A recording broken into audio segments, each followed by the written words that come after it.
Setiap hari tanpa kita sadari, kita selalu membuat keputusan ekonomi. Dari hal kecil seperti memilih sarapan yang paling murah, sampai hal besar seperti memutuskan membeli ponsel baru atau menunda dulu karena harganya yang lagi naik. Kita sering lihat harga barang berubah-ubah. Hari ini murah, besoknya mahal, lalu turun lagi. Pernah gak sih kamu bertanya, sebenarnya kenapa sih harganya bisa berubah? Atau siapa yang menentukan harga barang di pasar? Nah, seringkali kita pikir harga ditentukan oleh pedagang saja atau oleh pemerintah. Padahal kenyataannya, harga terbentuk dari kekuatan pasar yang terjadi setiap hari, yaitu interaksi antara pembeli dan juga penjual.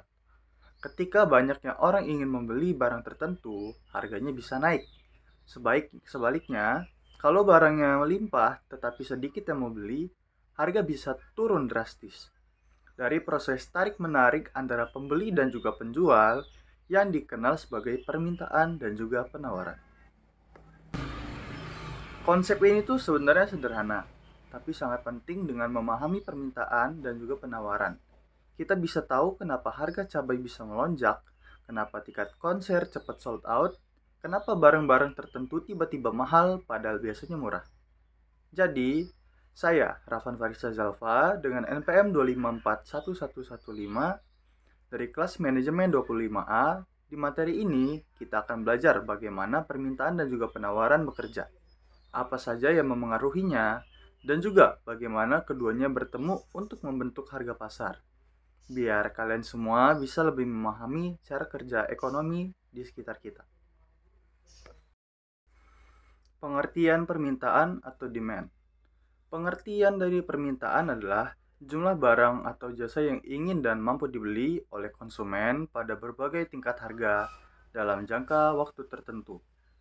Jadi, kata kuncinya ada dua, ingin dan mampu membeli. Kalau kamu pengen beli HP, tapi belum mampu beli, itu belum termaksud permintaan ekonomi. Yang artinya, permintaan itu bukan cuma keinginan, tetapi juga kemampuan nyata untuk membeli. Misalnya, saat harga makanan murah, orang cenderung lebih beli banyak atau permintaannya naik. Hukum permintaan. Jika harga barang naik, maka jumlah barang yang diminta akan menurun. Dan sebaliknya, ceteris paribus. Ceteris paribus itu adalah faktor lain yang dianggap tetap. Ini hukum dasar ekonomi banget karena logikanya gampang. Kalau harganya naik, orang beli lebih sedikit. Kalau harganya turun, orang beli lebih banyak. Contohnya seperti kalau harga bakso dari harganya Rp10.000 naik jadi Rp20.000. Pasti banyak orang yang beli lebih sedikit atau pindah ke makanan lain. Tapi kalau turun lagi, permintaannya naik lagi. Nah, ini yang disebut dengan hubungan negatif antara harga dan juga jumlah yang diminta. Sekarang kita akan membahas tentang kurva permintaan. Di kurva permintaan menggambarkan hubungan negatif antara P, price, dan jumlah barang yang diminta, quantity. Coba bayangin grafik, di sumbu vertikal ada harga, dan di sumbu horizontal ada jumlah barang.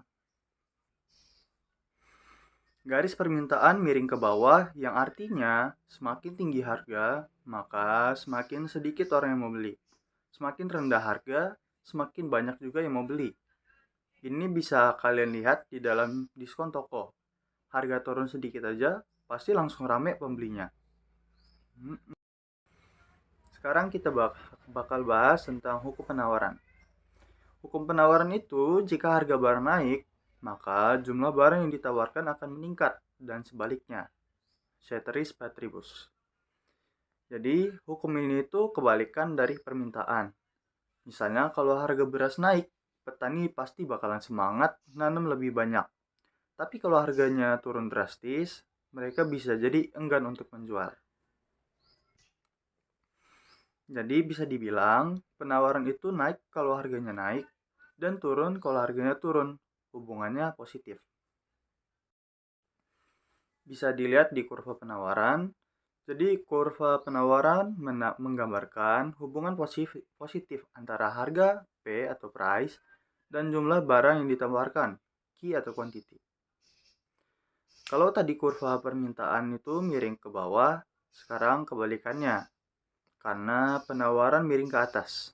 Yang artinya harga tinggi sama dengan produsen semangat jual. Harga rendah sama dengan produsen jualnya sedikit. Dua kurva ini nanti bakalan ketemu di situ kan. Di satu titik penting, yaitu titik keseimbangan. Jadi tadi kan kita udah ngebahas permintaan sama penawaran. Dan tadi saya udah ngejelasin sedikit tentang keseimbangan pasar. Nah, di sini saya akan menjelaskan yang lebih detailnya tentang keseimbangan pasar atau equilibrium. Jadi keseimbangan pasar itu terjadi saat jumlah barang yang diminta, maka jumlah barang yang ditawarkan atau sama dengan jumlah barang yang ditawarkan. Titik pertemuan antara kurva permintaan dan kurva penawaran disebut harga keseimbangan, PE, dan jumlah keseimbangan QE. Nah, inilah yang disebut harga pasar. Misalnya, harga telur di pasaran tiba-tiba naik karena pasokannya sedikit. Tapi nanti akan turun lagi kalau peternak mulai ngejual yang lebih banyak. Jadi, keseimbangan pasar ini selalu berubah, tapi prinsipnya sama. Karena harga menyesuaikan agar pembeli dan juga penjual seimbang. Sekarang masuk ke faktor yang mempengaruhi. Yang pertama di permintaan dulu deh. Jadi faktor yang mempengaruhi di permintaan itu ada pendapatan, ada selera, harga barang pengganti, dan juga jumlah penduduk. Masuk ke faktor yang mempengaruhi penawaran, ada biaya produksi, teknologi, kebijakan pemerintah, dan harga barang lain. Untuk dua hal ini juga bisa bergeser kurvanya loh. Misalnya, kalau pendapatan masyarakat naik, permintaan bisa bergeser ke kanan, artinya naik semua. Di sisi lain, kalau biaya produksi naik, kayak harga bahan bakar atau listrik, penawaran bisa turun. Karena produsen itu butuhnya biaya yang lebih besar untuk memproduksi.